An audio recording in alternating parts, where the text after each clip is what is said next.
In this lesson, we're going to examine a chi-square test for independence. So this is the third chi-square test that we're going to look at. So let's begin by discussing when you will be using this hypothesis test. So we're using a chi-square test for independence to see if there is independence or an association between two variables. We will be gathering data from a single random sample, meaning from one population, and then we're going to measure two categorical variables, and we're often interested in whether the sample data provided convincing evidence that the variables have some sort of association in the population. That means, does knowing the value of one variable help predict the value of the other variable for individuals in the population? So, to determine if we have evidence from the sample that is convincing, we're going to do a chi-square test for independence. So let's look at one possible way to write your null and your alternative. So one way to state your null is by just writing the variables are independent, but of course you're going to put your variables in context. And the alternative would be that the variables are not independent. Now, we could substitute the word dependent in place of not independent, but we're going to avoid this practice because saying that two variables are dependent sounds too much like we're saying that changes in one variable cause a change in the other, and we don't want to imply causation.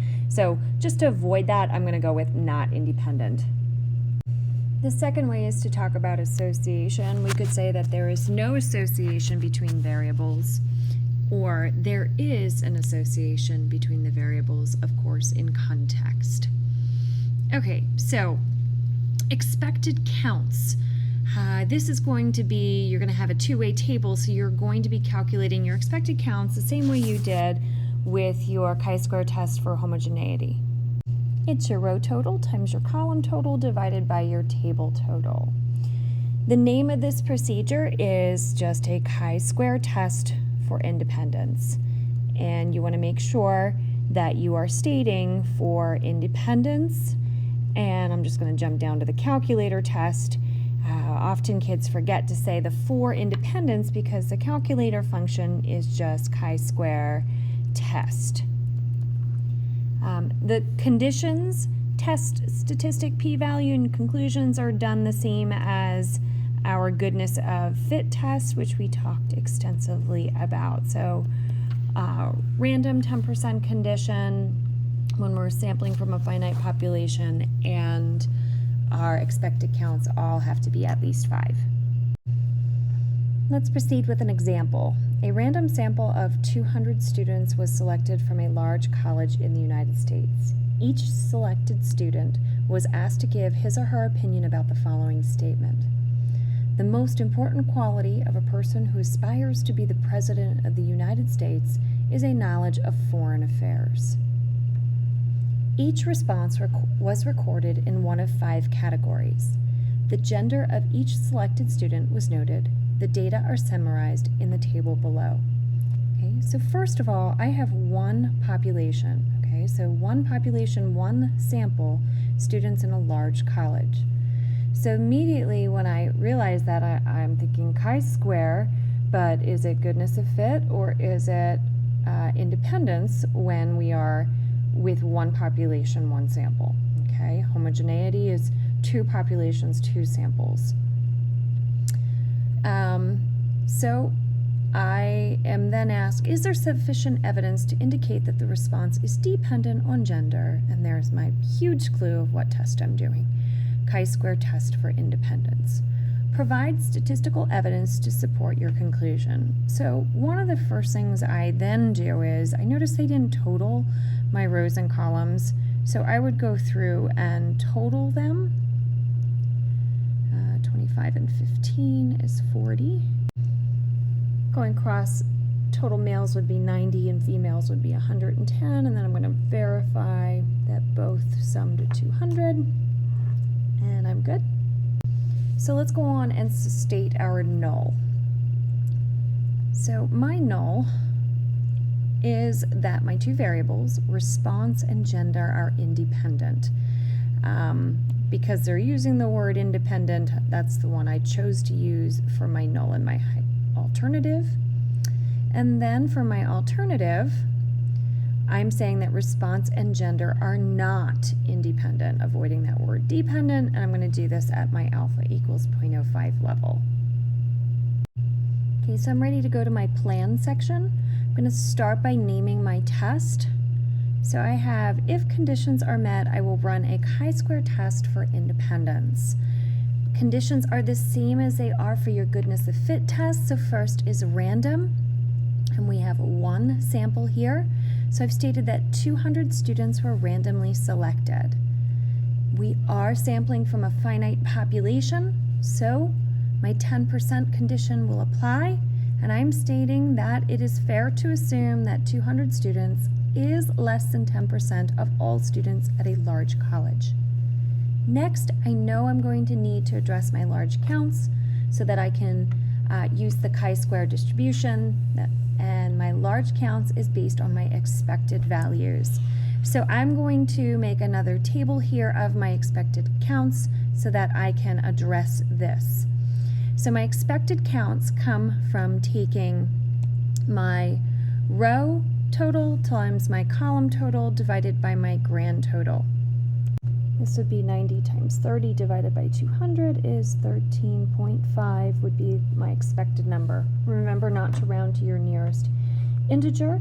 For females, I'm going to do 110 times 20, and I'm going to divide that by 200, gives me 11.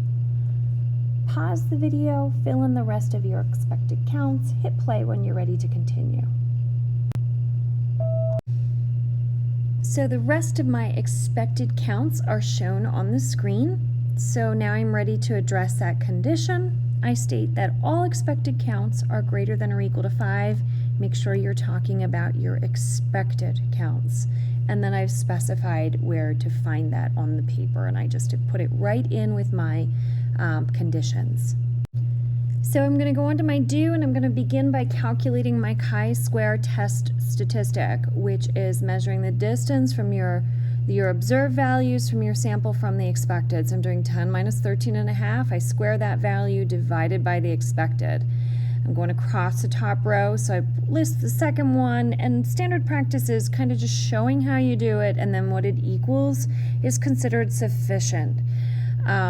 So you don't have to write it all out. Now you can get this value of 8.923 from your graphing calculator, which I'll remind you how to do in just a second. I'm going to list my degrees of freedom, which is take your number of rows, which I have just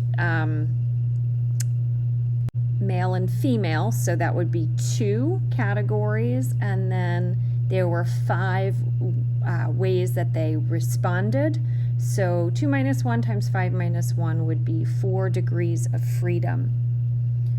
So I'm going to need my p-value, which is the probability that my chi-square test statistic is greater than or equal to 8.923. And I can do that by chi-square CDF, lower, upper, with 4 degrees of freedom. Okay? And I get 0.063. I also have a sketch, and I'm going to remind you of how to enter this in your graphing calculator. So you need to use your matrix function, and I have these steps on Schoology, where you're going to enter a 2 by 5 matrix into one of the matrices. I'm choosing A. You enter just your observed or your sample values.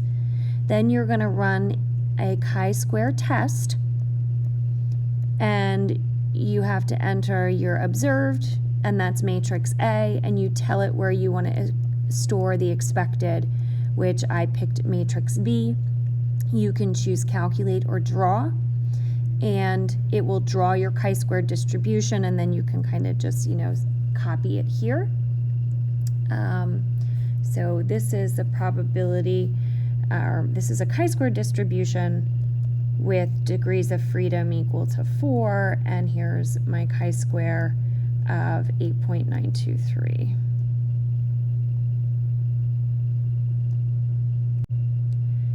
If you want to see your table or your matrix with all your stored expected values, you just go to your home screen on your calculator, and then hit matrix, which is a second inverse x, or second x to the negative first power.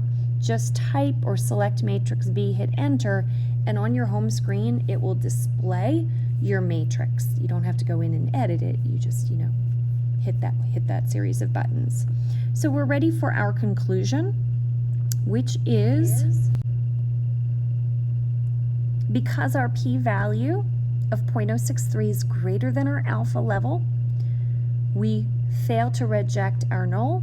We do not have convincing evidence that the responses and gender are dependent or even not independent.